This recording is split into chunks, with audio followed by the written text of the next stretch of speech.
Hi everyone, I hope you can see me and hear me just fine.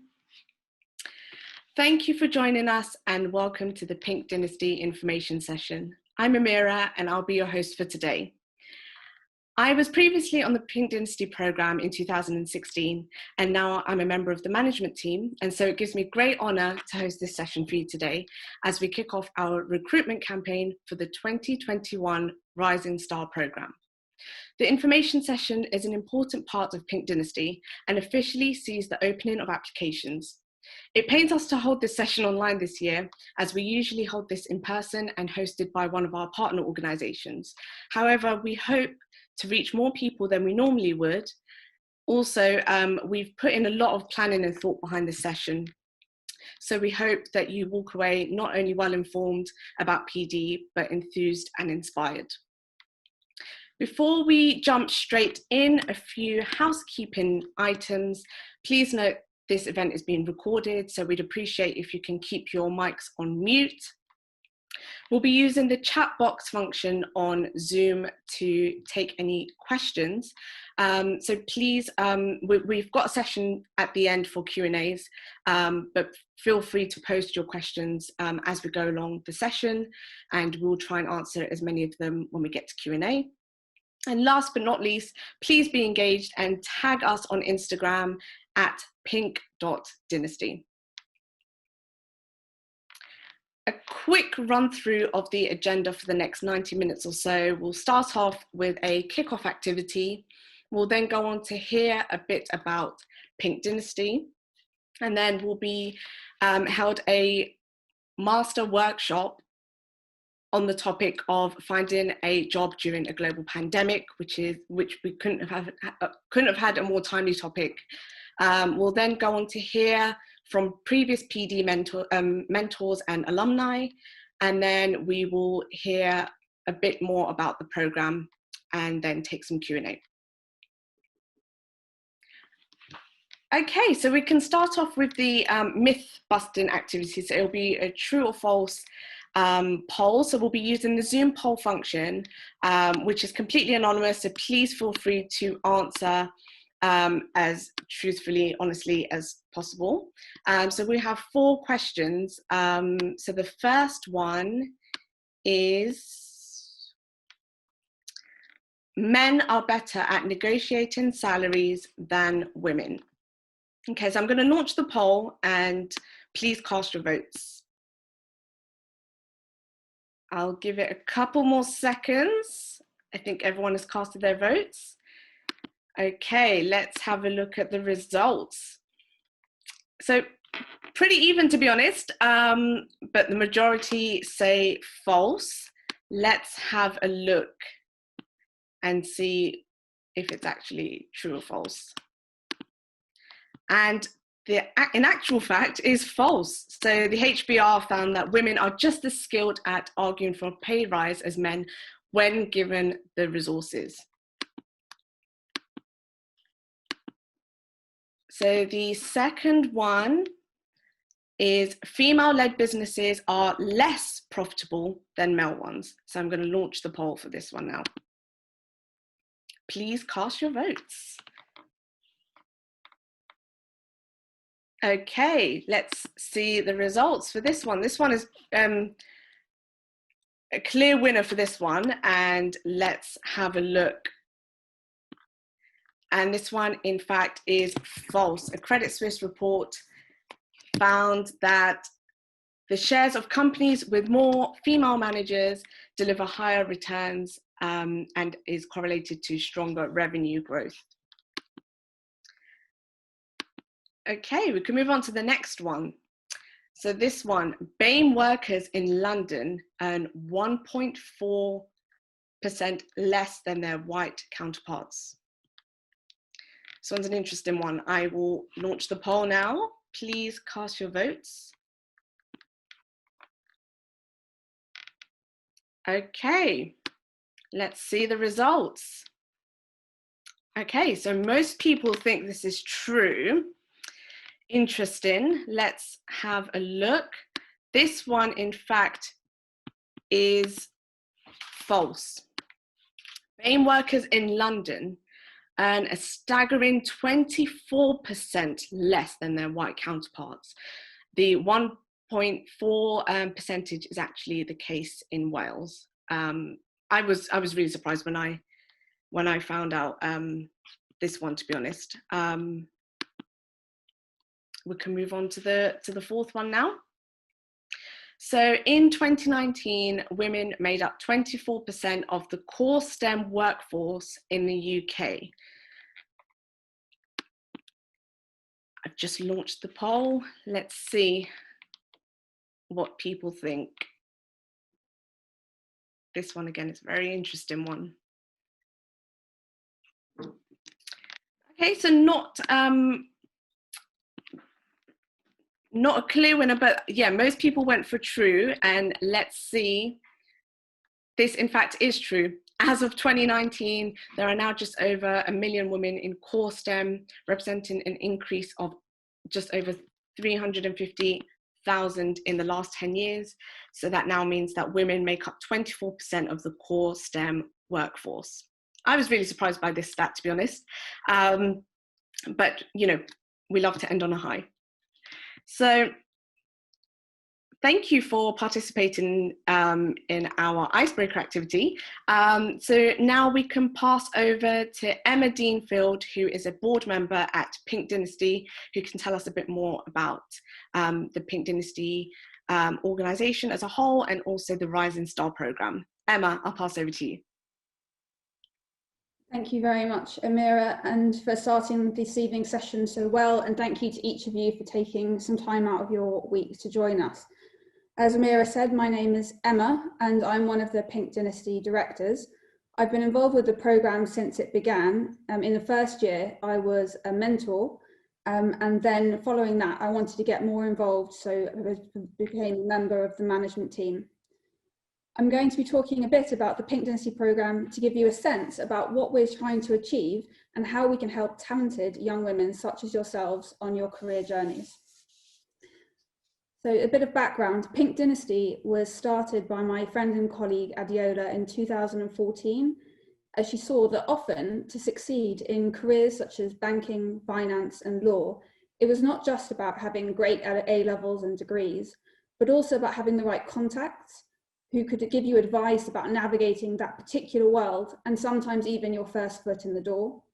This puts many talented, hardworking women from lower income and marginalised families at a distinct disadvantage and makes it harder not only to access these careers, but also to rise to leadership positions within them. This inequality of opportunity is something that we feel really passionately about addressing at Pink Dynasty. So the Pink Dynasty Rising Star one-year mentoring programme was developed to provide members with access to a network of top professionals, one-to-one mentoring and a series of tailored workshops and talks to support young women successfully transition from higher education into employment and entrepreneurship. For those of you who apply and are accepted onto the programme, the first thing that will happen is you'll be assigned and introduced to your personal mentor. These mentors are hand-selected by the Pink Dynasty management team and matched to each of you, either because they've had similar career paths to the one that you aspire to, or because they have particular knowledge or skills in areas that you feel you wish to develop, such as confidence or networking. Tendai, one of our mentors, has very kindly joined us this evening and will be sharing some of her experiences of the programme from the mentor's perspective a little later. The workshop elements are broken down into these three areas that you see here. We start with personal development, moving on to professional development, and then finally to leadership coaching. The programme is designed this way to be able to give you not only the skills that you need to secure your first career move in this space, but also to build the skills that you will need to progress within your chosen career.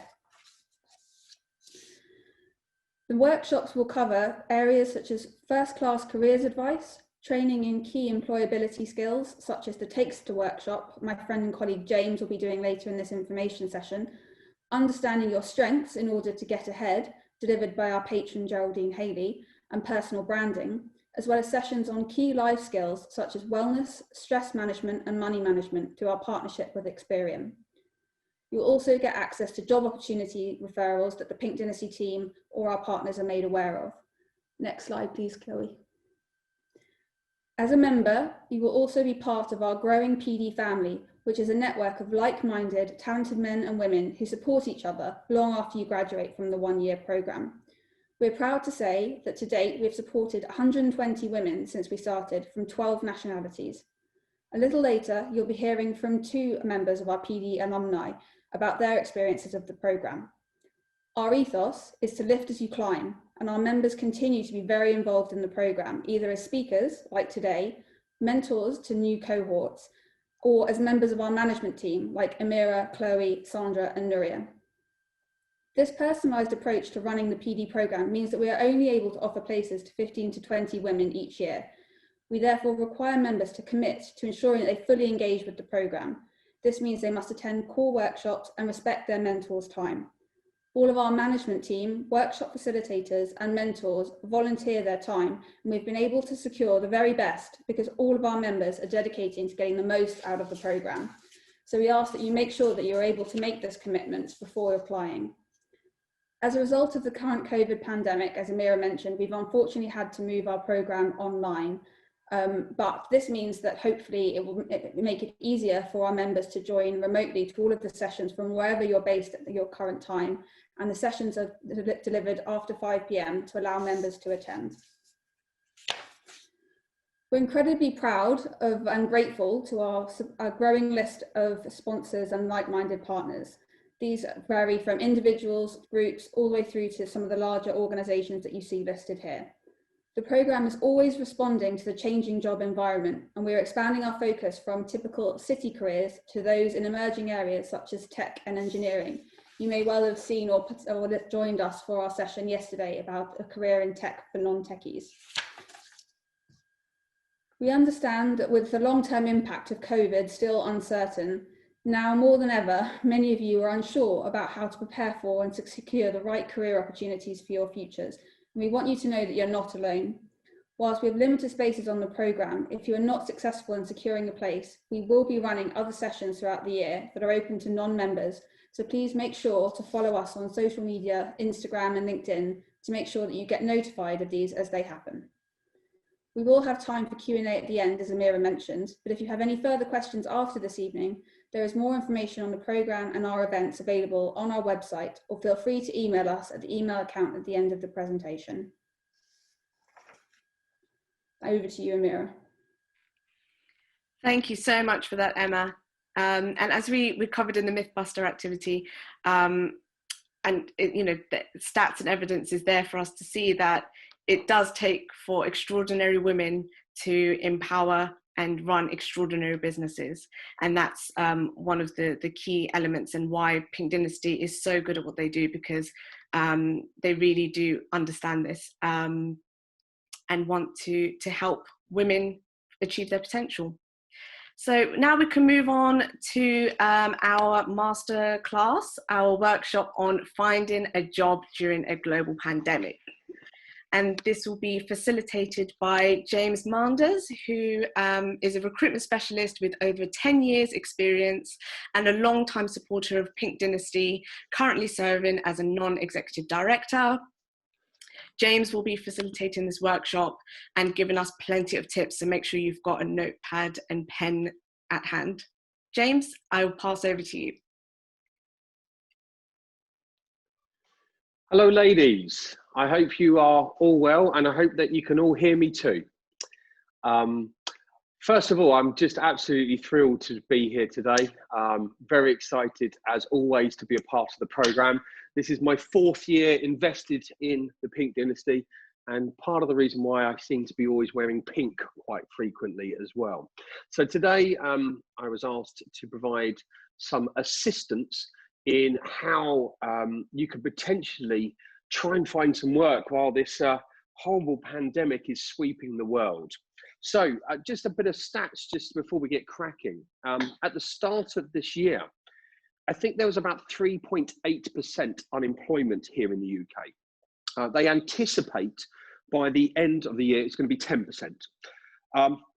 The market has shifted because there is basically many more candidates who are looking for work because of what has been happening out there.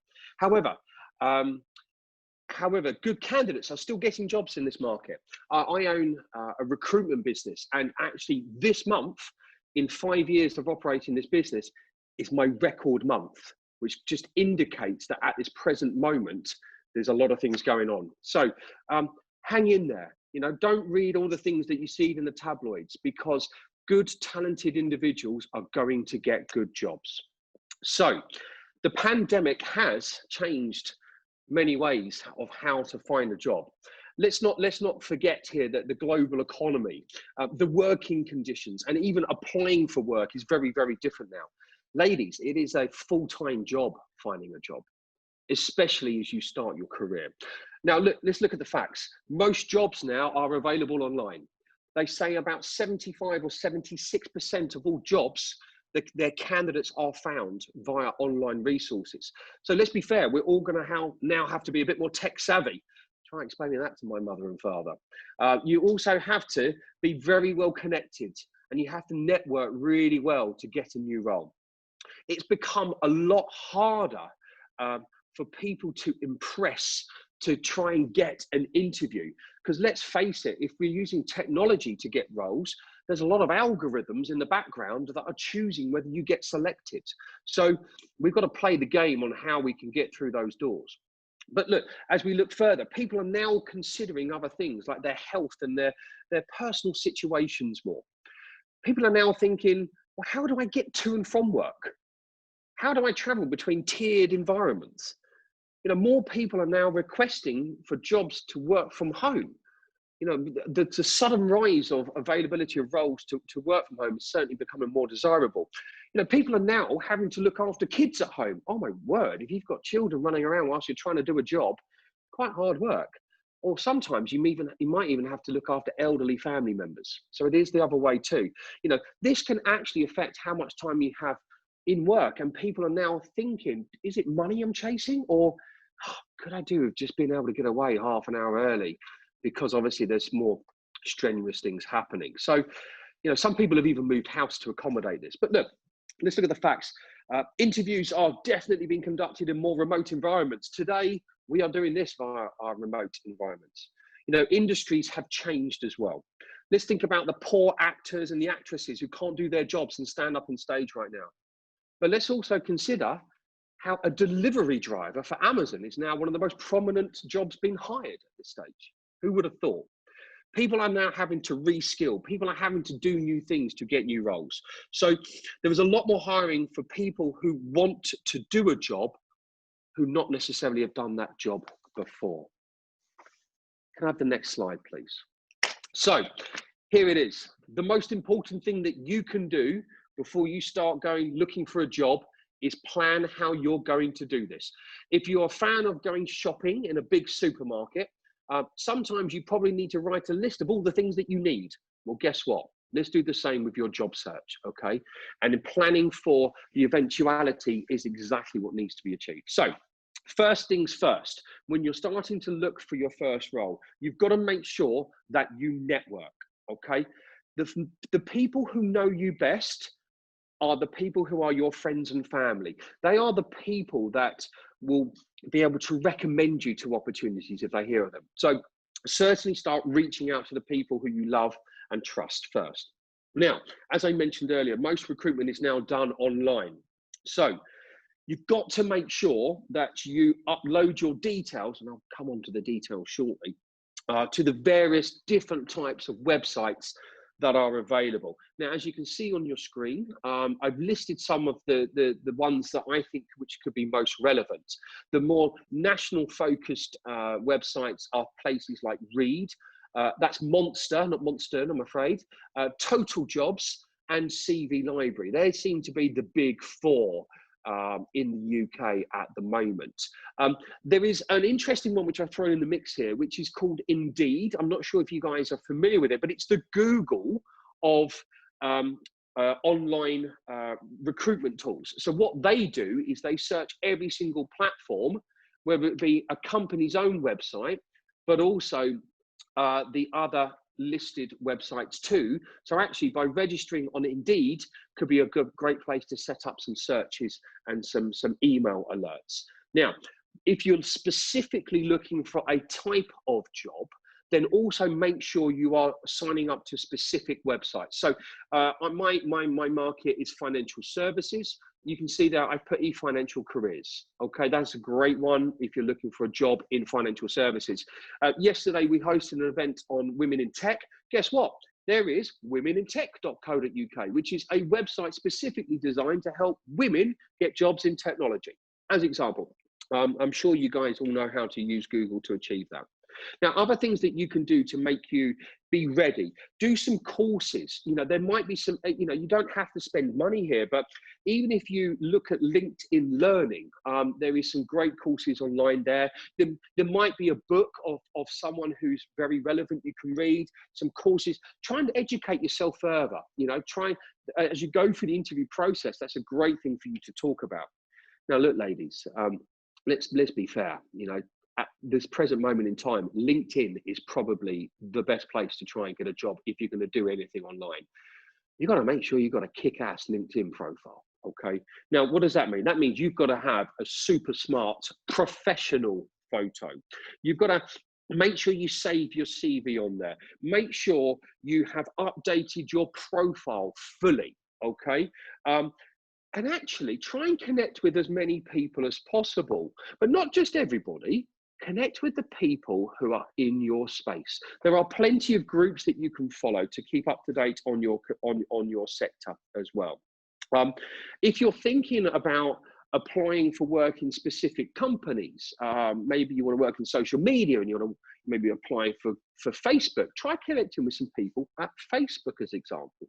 Maybe some HR people or the recruiters there, or some managers or some teams that you think could be quite interesting, so you can keep a track of them. Now, one of the key things I always tell the people I work with is every day make a list of, say, 10 to 20 companies that you would specifically like to work for. And then with these 10 or 20 companies, not only connect with as many people as you can on LinkedIn, make sure that you also go on their company website and see if they've got a careers page where you can upload your CV accordingly. But try and work out a way that you can make sure that you are telling them that you want to work for their business, okay? Very, very important that, because if you receive something specific from someone and not just a generic, I'm applying for this job, that might make them feel special, and it might also highlight your suitability. And also, not to do me out of any business and my fellow colleagues, try partnering with some recruiters who are in the market. They will sometimes see the roles that you can't find online, because some businesses will only use recruiters because they don't have the time to do their own recruiting.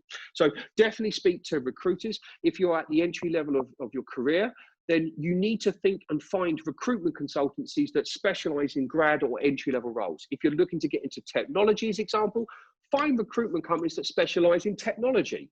You know, don't be afraid to ask your recruiter, what do you do? What do you recruit for? You know, don't register with everyone, just register with those who are relevant.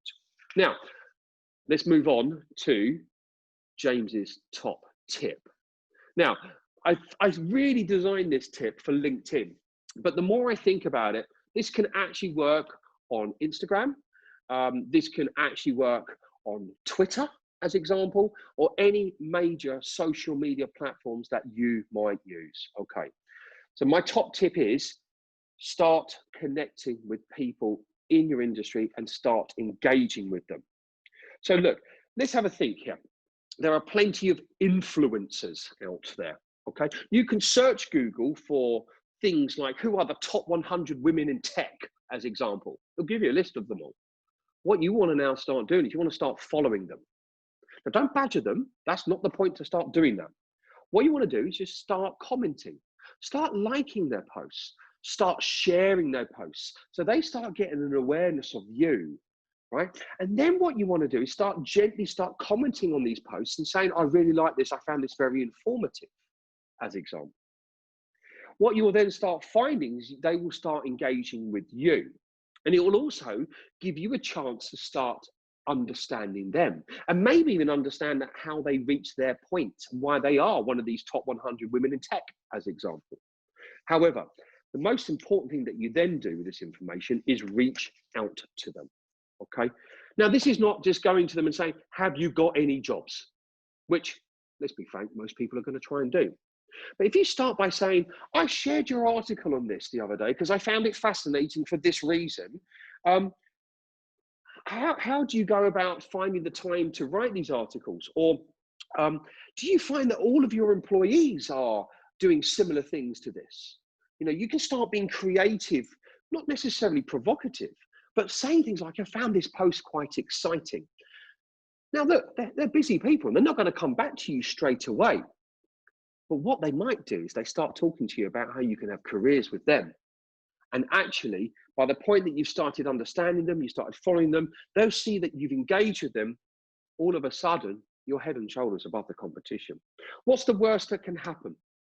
Other people will see that you are sharing and publicly showing affection and interest in something that is a sector you're trying to work in. That's the worst.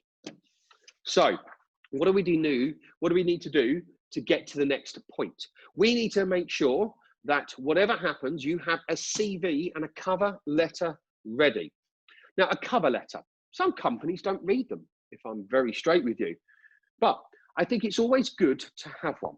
The most important part of a cover letter is to prove that you meet the personality traits of the job and the company that you're working for. There's no other reason to send a cover letter. This is, I suppose, information that you can make it relevant to is probably found on their own websites. If you look at the company's websites, they probably talk about their values, as example. Or even if they're posting a job online and you're applying for a job, sometimes they tell you the core competencies that they look for in the business or in that role. So your cover letter is your chance to tell them that you are those things. Try and use the same language, the same words, so that when these computers that are reviewing everything and all the CVs and cover letters that they receive, they go, oh, it's a like for like match. This person seems quite relevant. You also need to demonstrate with a cover letter that how you can add value to that company and that role that you're applying for. But most importantly, whilst you probably want to have a generic cover letter ready, you have got to make sure that every time you send it to a company, it is specific for them. You want to work in that company and the reasons why. You are the person they should hire and the reasons why. Make it feel special. Tailor it, every single time that goes out the door. So let's briefly talk about your CV. Now, look, as I've said, technology is really changing the game. But it's really, really important with a CV that you demonstrate you can tick as many boxes on the job spec as possible. Now, sometimes you're applying for a role that you have no experience for. Fine. Tell them that you can demonstrate that you've got the skills to transfer across. Or if you have the experience, certainly showcase that.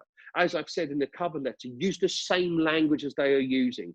This is highly recommended because the computers do look for these buzzwords. So the first thing, if you think about it, that looks at your CV is actually an algorithm, okay? So please make sure that you are using the same language. Now, don't worry about fancy colors, jazzy pictures, funky layouts, because sometimes the computers, when they extract your CV, it all turns gobbledygook. If you copy and paste your CV into Notepad, right, on your computer, not Word, but Notepad, you can see what it will be read as. And it will see sometimes if you're converting from PDF to Word, as example, you get weird letters and weird numbers appearing in strange situations. That's because it can't pick out the text correctly. The key thing with your CV is to make it look simple, okay? Black and white formats. Now, look, I'm not going to sit here and give you a lesson on how to make it look pretty at this stage. There are plenty of places online that can give you advice on how to make your CV look good, but just keep it simple. Have simple headings like profile or summary, then education, then your career experience, or that keep it literally easy. Now, look. The other thing to bear in mind here is most job adverts these days get on average 200 applicants for each job. The odds don't sound good, do they? But the reason for this is because it's becoming a lot easier to apply for work.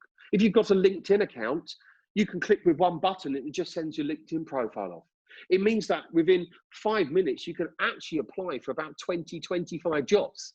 It's not really ideal, is it? You know, what I need you to do is start thinking, how can I stand out from the crowd? I'll give you one great way to do that.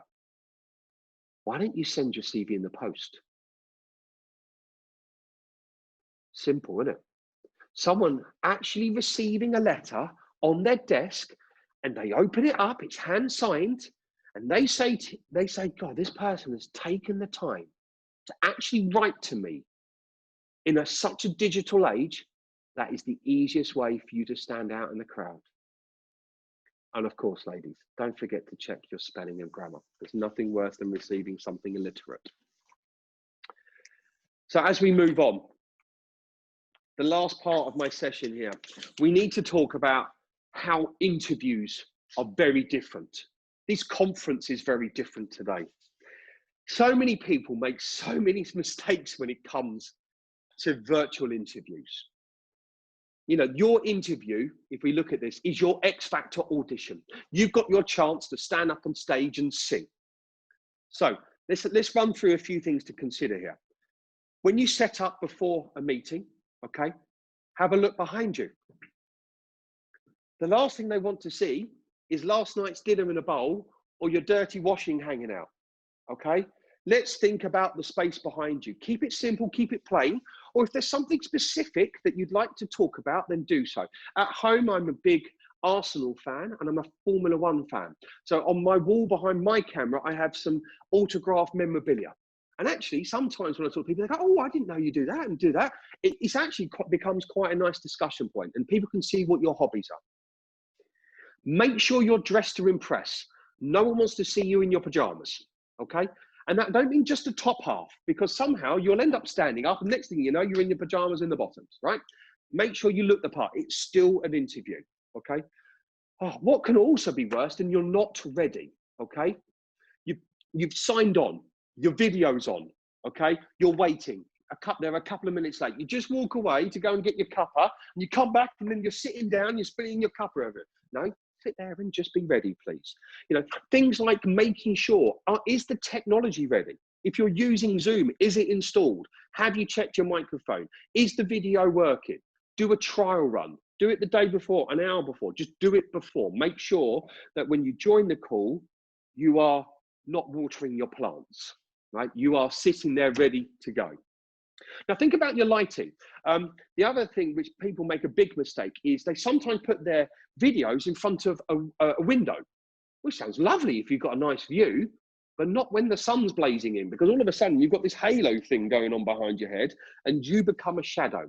You need to have light from the front, okay? It's a bit like when you do your makeup. You know, you don't do it in the dark, you do it with the light on your face in front of the mirror. Exactly the same, please. Smile for the camera, okay? Most importantly, sit up, okay? So most video presentations take place sitting down. Why do I say that? Because as soon as you slouch, your voice changes, because you're shrinking and squashing your diaphragm. Stand up, sit up, and smile, because then it will sound like you're a very confident person. Now, the first impression of any interview is key. Have something interesting to say about the industry they're in or their business. I've seen this online. Or maybe you found out the person you're talking to runs a local football team or a hockey team, or they're part of a chess club. I've seen that you do it. What a wonderful way to kickstart your conversation. It shows that you've gone above and beyond, okay? Even if you start by saying, I'm so pleased to have this opportunity to impress. What a great way to start an interview. Have no distractions on. People don't want to hear your drum and bass banging in the background. People don't want to see Phil and what's his name, Holly Willoughby, doing a TV presenting in the background. You know, that's not what you're all about. Peace and quiet. Your focus is on, being, engaging with your person. Have some pen and paper. Don't be afraid to make some notes. Have the spec and your CV in front of you. That's not a problem, but most importantly, why don't you either use the spec of key things you want to get across, or why don't you write down the key 4 or 5 things that you want to emphasize during the point of the interview. You know, if there's things there that you don't know, show them that you want to learn it. You know, especially if you're going for an entry-level role, but demonstrate how you'll learn it, how quick you'll learn it. You know, make sure you read up on their company. If you're not going for a role you have no experience in, at least prove to them that you want to be a part of their business. As I said earlier, read their careers pages. They sometimes tell you what they're looking for. So tell them that's what you are. And last but no means least, make sure you are talking to them about themselves. The interviewers will spend time talking about their company, the role, and you.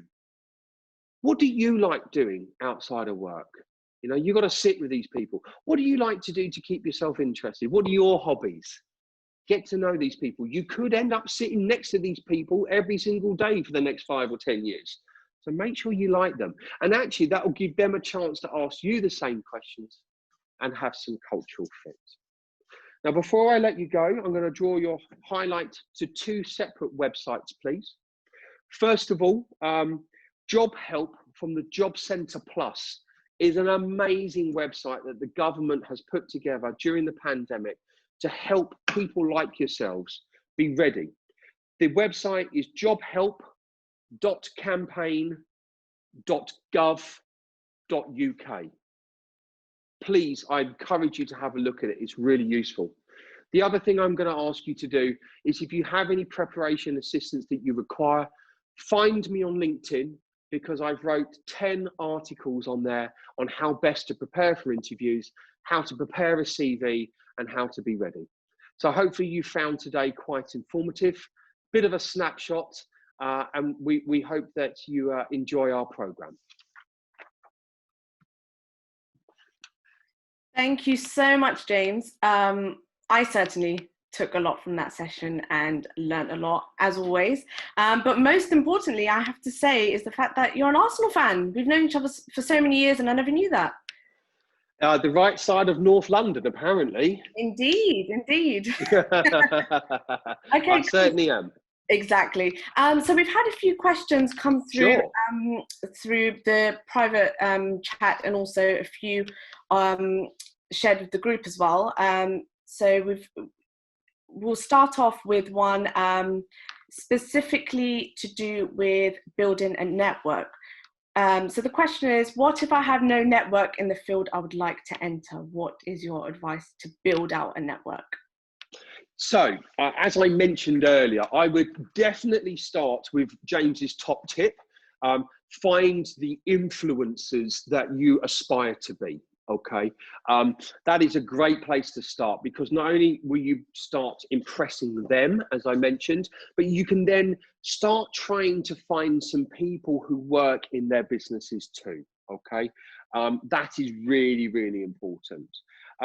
If you don't have any friends or family in that network, the other thing, as I mentioned, was definitely look at building a list of companies you would specifically like to work for, okay? And starting to connect with those individuals in particular. The key people that you're looking to connect with are people who are senior enough or important enough to make decisions. So when it comes to hiring, you definitely probably want to talk to HR. Sometimes they're called talent acquisition or talent partners or human capital partners. Yeah, some jazzy, funky titles these days. Or if there's a specific department you want to work in, try and find the person who runs that department too. Great, thanks for that. And we've just had a follow-up question, which is related to that. So how do you actually kickstart a networking conversation once you've got to that point where you can actually, you've caught someone's attention? How do you actually kick off the conversation with someone? Very good question. I suppose it depends on the purpose of what you're trying to achieve, of course. However, let's assume that you're trying to start a career. Or maybe you're looking for some guidance on how you can start your career, which might be a better, more softer approach.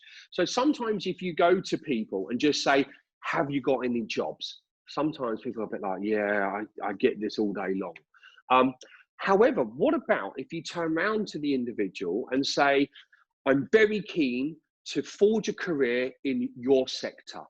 I would like to have, if possible, 10 minutes of your time where I can buy you a coffee, and I just want to hear how you think I'm best situated to commence my career in your field, what advice you can give me. If you can't spare a coffee, I would appreciate a phone call. People are nice. People don't mind helping each other. So it's a nice touch if you can make that first person feel important enough that you're approaching them to help you. Thanks for that. That's really good to know. Thank you so much for that. Also, another question to do with LinkedIn is, how do I build up my LinkedIn profile if I have little experience? Sure. Well, the great thing about LinkedIn is it not only talks about your experiences, it talks about your education, it talks about extracurricular activities, it talks about awards, it talks about literature that you read. It also has a skills function as well, where you can showcase things that you believe you're good at or what you have been told you're good at, okay? So maybe during your education, you were told you're exceptional at mathematics, or maybe you did a computer course and your SQL programming was the highlight of the degree, as example. So that's your chance to make a skill on your profile, SQL or mathematics. So the great thing about LinkedIn is it's become so sophisticated that they have a measurement bar as to a percentage of how much of your profile is complete. So actually, it does give you quite a few prompts on the things that you haven't done. Perfect. That's really good to know. And I think that's what makes LinkedIn stand out, because there are a variety of skills that you can tag on and also get endorsement for. Yeah, and that's the other thing. If you've got friends and family or people who can then endorse you, it makes your profile look better. Now, the interesting thing about LinkedIn is when it first came out, it was designed just for financial services professionals as a networking tool. But now it is the go-to platform for anyone in the corporate world. So that could be Coca-Cola, that could be Goldman Sachs, that could be my recruitment business. So the great thing about how they structure it now, LinkedIn is a great way. They saw how it can be used as an external database of other people. It's great for sales, okay? Which means it's great for recruitment. Exactly, and that's why it's been dubbed the professional Facebook. Absolutely. Exactly. We have a couple more questions. One is, how do I look for specific websites for recruitment in specific industries?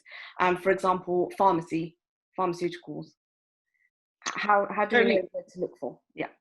Yeah, absolutely. So first of all, I would consider the geographical area that you're looking for work, okay? So I will assume that most people are looking for work in London, typically. Now, the first thing you want to do is I would start by a simple Google search of pharmaceutical recruitment London, because what you want to do is you want to find recruiters that actually recruit the London market, okay? That's an important thing. Secondly, I would try and, with the geographical piece, try and make sure you're finding recruitment firms that are based in London as well. If you're looking in the London market, it's a bit like if you're looking for a job in Swindon, you don't want to talk to someone in Malaysia, because that's just, their feet aren't on the ground as such. So what you then need to do is scan through the first couple of pages. A lot of recruitment businesses have high budgets so that they appear, regardless, as soon as the word recruitment comes up, on the first page of Google. Great. You know, you'll see probably the likes of your Hayeses, your Reeds, your Randstads, the big multinational recruitment businesses spending money on those first pages. And do you know what? They might be the right ones. But with a bit of digging, hopefully, as you farm through the pages, and it does take some research, I would you might end up finding them. But that is going back to the point you made earlier. How do you start a conversation with networking in the industry? What about as your first question? I'm keen to work in your sector, say pharmaceutical. What recruitment agencies do you use?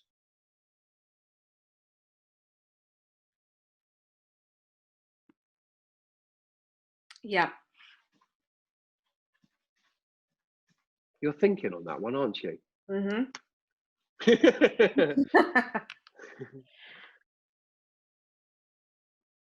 No, it's a good point. We've got 2 more questions to do with interviews. If we can just jump onto those. One question is, in terms of interviews, what do recruiters actually look for? Naturally, someone who is competent, but also do things like personality matter? Being chatty, bubbly, show you're interested, asking them questions, but you don't want to seem too keen. So how do you find the balance between that? It's an impossible question to answer because everyone's looking for something different. You could be the life and soul of the party. You turn up to an interview and it's in a monastery. So some people would probably say that's not the right cultural fit for that industry, as example. Okay. What is really important about the hiring process is cultural fit. Okay. And especially when you don't have any experience and you are at the start of your career, they are only taking you on your ability in terms of what they think you can achieve, but also your desire. Now, sometimes you could go for 20 interviews and you might not get the job. And they might just turn around to you and say, I just don't think you're going to get on with us. But you know what? They've saved you, because the last thing you want to do is turn up to a business where you're going to be sitting with people all day long that you just don't want to work with. It's as simple as that. So I would say cultural fit is the most important thing. Try and find commonality.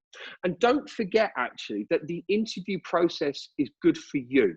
It's not about them finding about you, and if you're good for their job, you need to interview them. You need to make sure that they are people you want to work with or for as well. Did you know what the last question is? Because you just created the path onto the last question that we had. So the last question is, what is the best way to direct any relevant questions towards the interviewer in order to engage with them without seeming unprofessional or rude?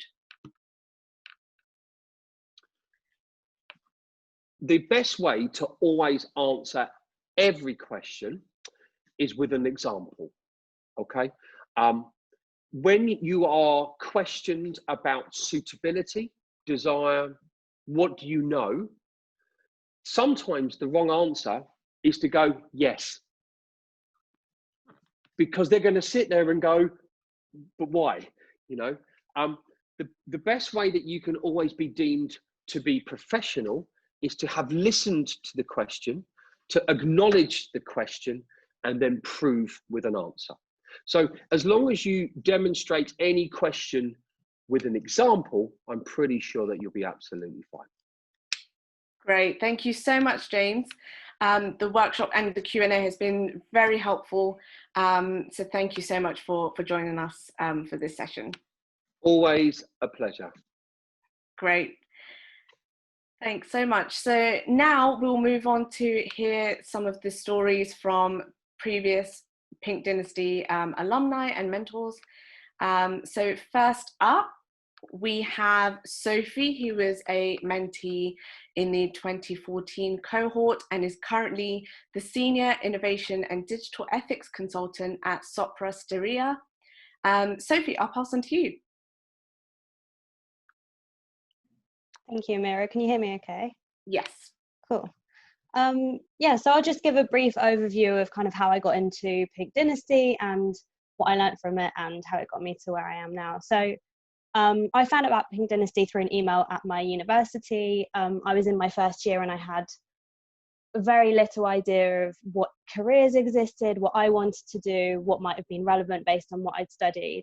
And so I kind of took a bit of a jump and thought, I'll try something where I'll get to at least meet new people and learn a bit more about that. And Pink Dynasty definitely provided that and more. So there were loads of workshops about things that I'd never thought about, from even just going into kind of a big office space and being comfortable kind of acting in a more like corporate manner that I had never done before, to kind of learning about how to manage your finances, how to write a good CV, things like that. It was a very kind of all-encompassing experience, which ended with a work placement at Standard Chartered.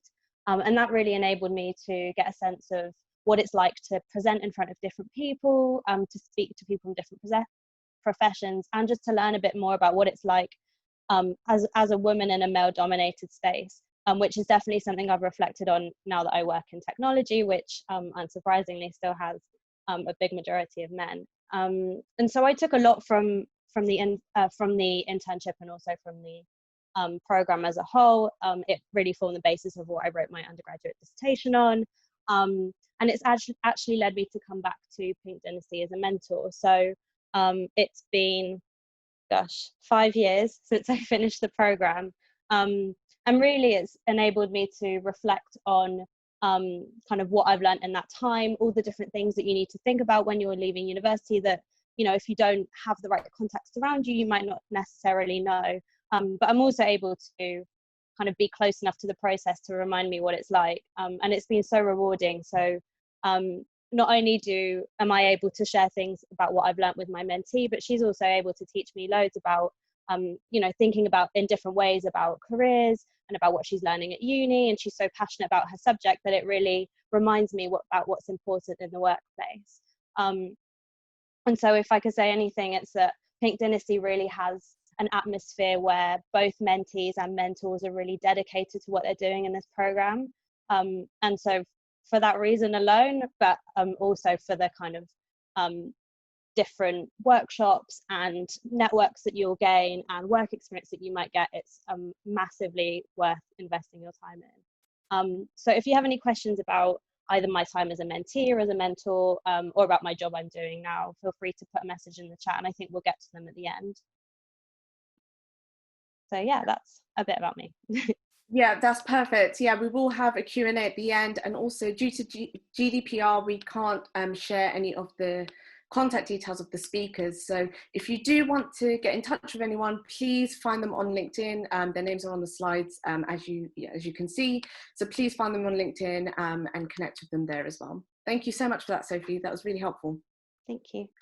Cool. Okay, we can pass over to Tendai now, who was a mentor as part of the 2017 cohort and is currently the Senior Finance Business Partner at Save the Children UK. Tendai, pass over to you. Hello, hi. So I'm Tendai. I'm a Pink Dynasty mentor. In terms of my background, I'm a chartered management accountant, which is something that I really just fell into. I did a degree in business and French, and I didn't really know what I wanted to do when I left uni. But I actually had a mentor who was an accountant, and I thought to myself, I think I can do that. So that's what I ended up doing. I've worked for a few different types of organizations, a design company, a transparency and accountability initiative, but I'm currently working as a senior finance business partner for Save the Children UK. For those of you that don't know what a finance business partner does, we support departments and business units with their strategic and operational decision making. So it's a bit like being a mini CFO for a business unit. I currently work with the UK Impact Department, which carries out all of Save the Children's domestic programming, policy, advocacy and campaigning. And I absolutely love it.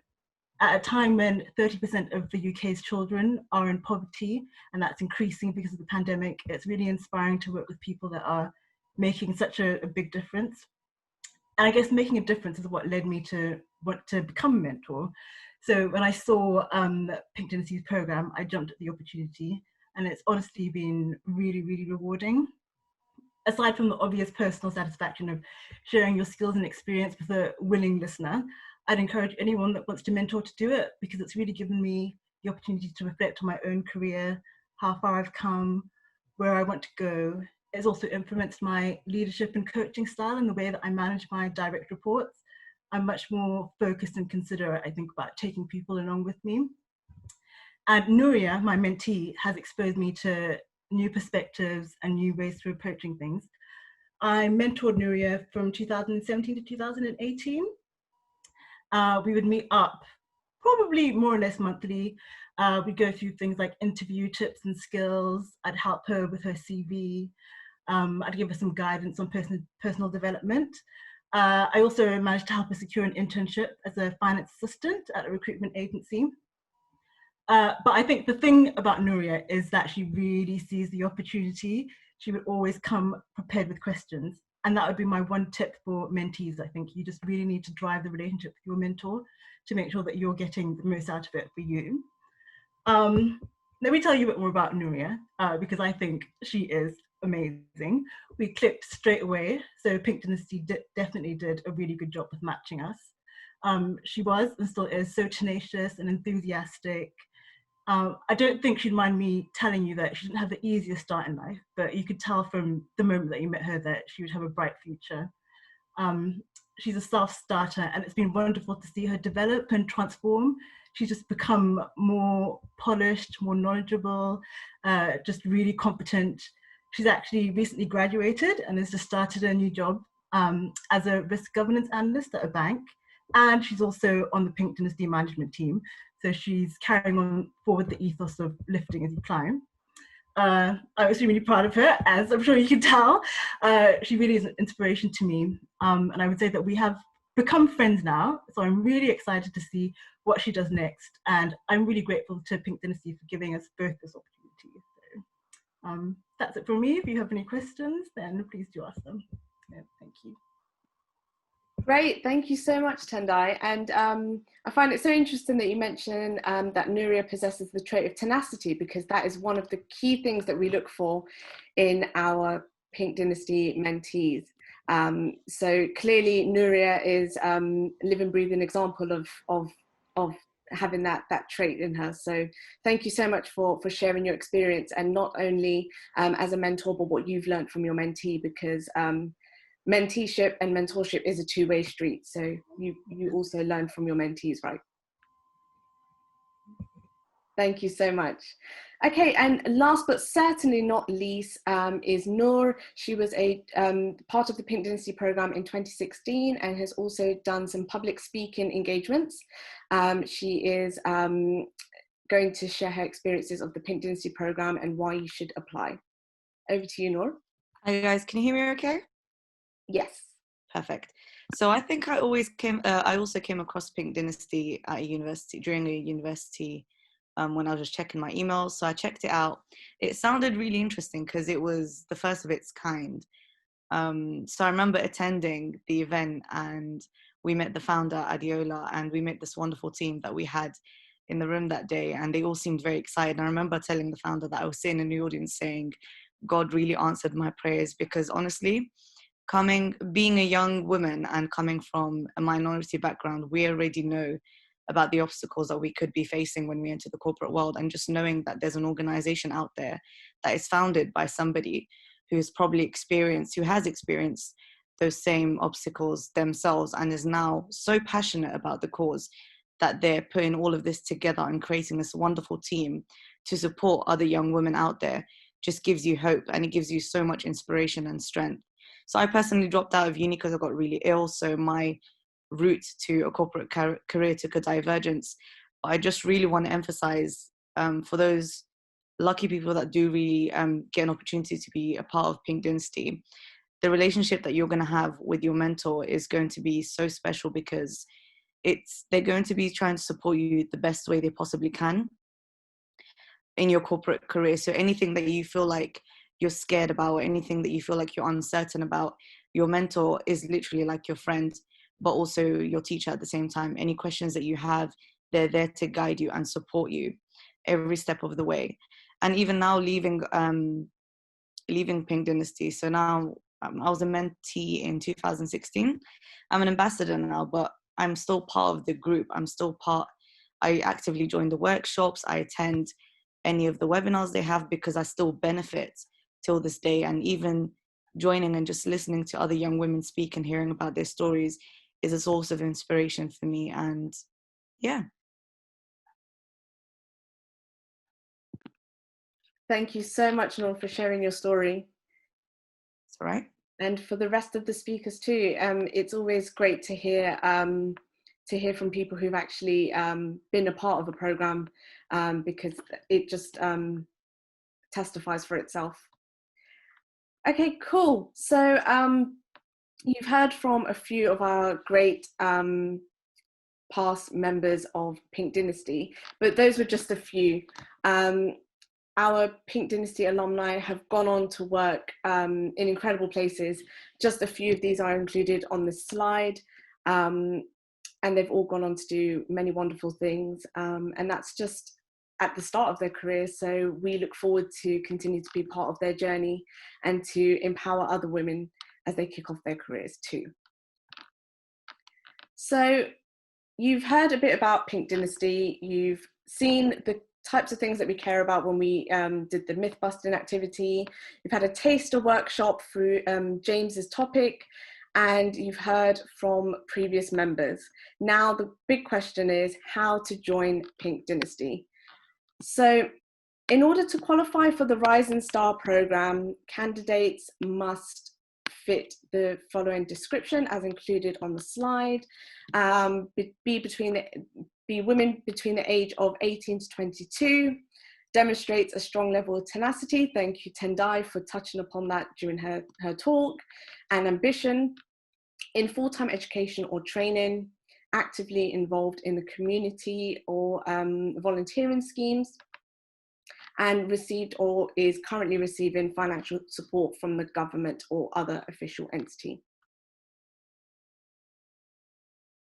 The actual application process, as I mentioned at the start, officially opens today.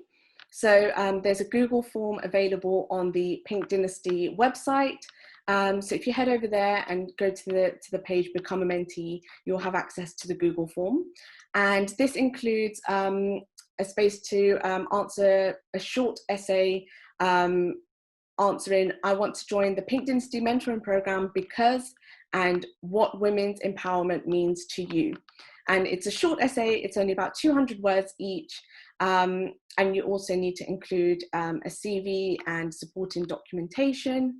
And the submission deadline is up until the 12th of November. So please make sure you apply as soon as possible. So then once the deadline has been closed, within 2-3 weeks, you'll hear back from a member of the team as to whether you've been successful in your application, and you'll be invited to an interview with members of the management team. The interviews will be held over Zoom. If successful, you'll be informed via email with details of the next step, including information on the mentor that you've been paired with and a list of the schedule for 2021. As spaces are limited, we unfortunately cannot offer membership to everyone, but we will write back to you for those who've not been successful with feedback on the application and the interview. And as Emma mentioned, if you could continue following us on social media, we have members that we have workshops and events that are open to non-members. So even if you aren't able to join the formal program, you will have access to a full suite of Pink Dynasty type resources and tools. Okay, so we can now move on to Q&A. So we've got about 20 minutes left of the session. So please use the chat box function on Zoom and submit any questions. And if you have a particular person you'd like to field those questions to, please indicate that, and they'll be on hand to answer. So we'll give you guys a couple of minutes to pose your questions. Okay, so we've had one question come through through private. So Emma, if you're on the line, this question will probably be best answered by you. So the question is, am I still able to apply if I am in my final year of university and I'm currently 22? I do fit the rest of the criteria. Yep, Amira, thank you very much, and thank you for submitting the question. Yes, absolutely, you are still able to apply if you are in your final year of university and you fit the criteria. The program is designed to help people who are looking to make that transition from full-time education into employment. So you're actually pretty much in our target area, target range. So looking forward to receiving your application. Great, thank you. Yeah, Emma, I think the next few as well will probably be best answered by you. So the next question is, can I apply if my degree is related to working in the NHS, or is it purely targeted at corporate careers? Absolutely. We, at the moment, our programme is geared towards those sorts of corporate careers, but absolutely, if there's something that you feel that you would benefit from on the programme, such as help in terms of CV, interview techniques, and some of the things that we've touched on today, then absolutely please do apply. And we're looking to expand the reach of this programme, so it would be very interesting for us to be able to have you on the programme and gain some of your insights and feedback. Great. The next question is, can I apply if I'm a master's student?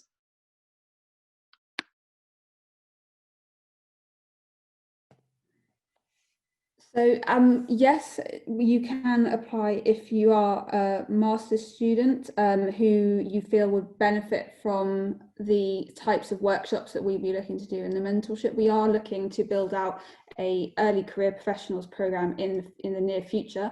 But if you do feel that this would be beneficial to you on this program, then please do apply. Okay, great. And another one for you, Emma.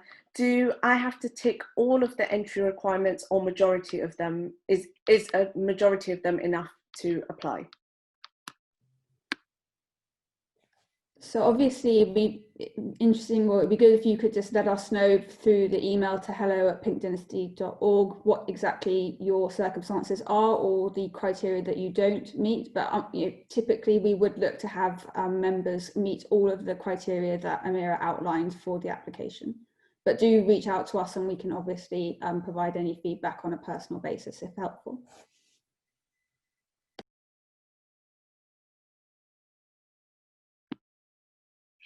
Great, thanks, Emma. I think we'll give everyone a couple of minutes just to see if there's any other questions that come through.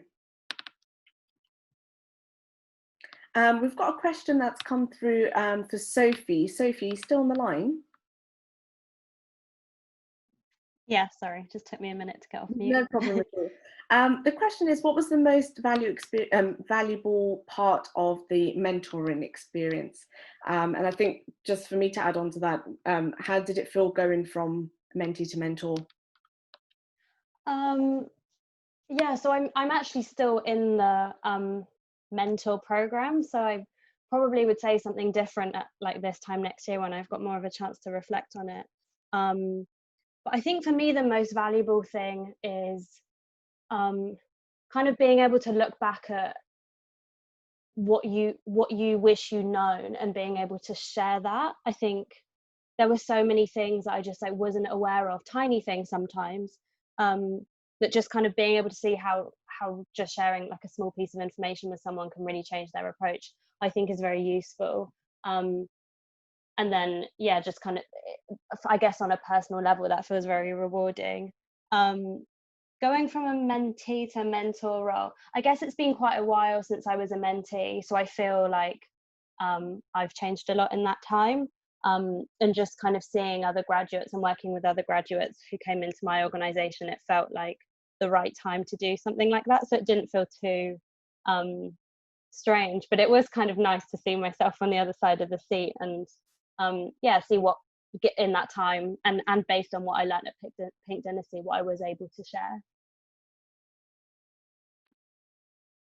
Great, thank you, Sophie. That's really good to know.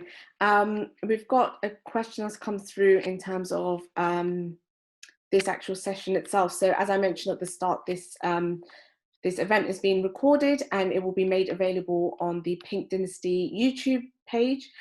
So if you follow us on social media, you'll get an alert once that's been made available on the YouTube page. And please forward on to anyone else who you think would be in scope to apply for the Pink Dynasty programme. and they are able to submit an application even if they were unable to join the particular session today. We've received another question. Hi, I've recently graduated and have turned 22. I received financial support from government during my 3 years at university. Would I be allowed to apply? Yes. As long as you tick all of the relevant criteria, as Emma mentioned in the previous question, then you should be good to apply. If there are any particular questions that you have in mind in terms of eligibility, please reach out to the Hello PD mailbox, and we'll be able to advise if you're able to apply or not. Also, we've got a question, a very interesting question. Emma, if you're still on the line and able to answer, are mentors always women, or do you also have male mentors? So that's a fantastic question, and yes, we have a diverse range of mentors, both male and female, from various different industries and stages of their careers. And what we do as part of the mentor-mentee matching process is to check in with you as to whether or not you have any particular preferences in terms of whether you would like a male or female mentor. If there are any sensitivities around that you would feel more comfortable with either, then we make sure to take that into the context when we assign your mentor to you. Perfect, thanks for that. I can't see any other questions coming through. So I think we are able to close the event and give everyone 15 minutes back in their day. Hopefully some of you will fly straight onto the Pink Dynasty website and start applying. Thank you so much for joining this session, and thank you Emma, James, Sophie, Tendai and Noor for being such great speakers. And please reach out to us through hello@pinkdynasty.org if there are any particular questions, and follow us on social media. We've got accounts across Facebook, Twitter, Instagram and LinkedIn, so please find us on there. Thank you so much.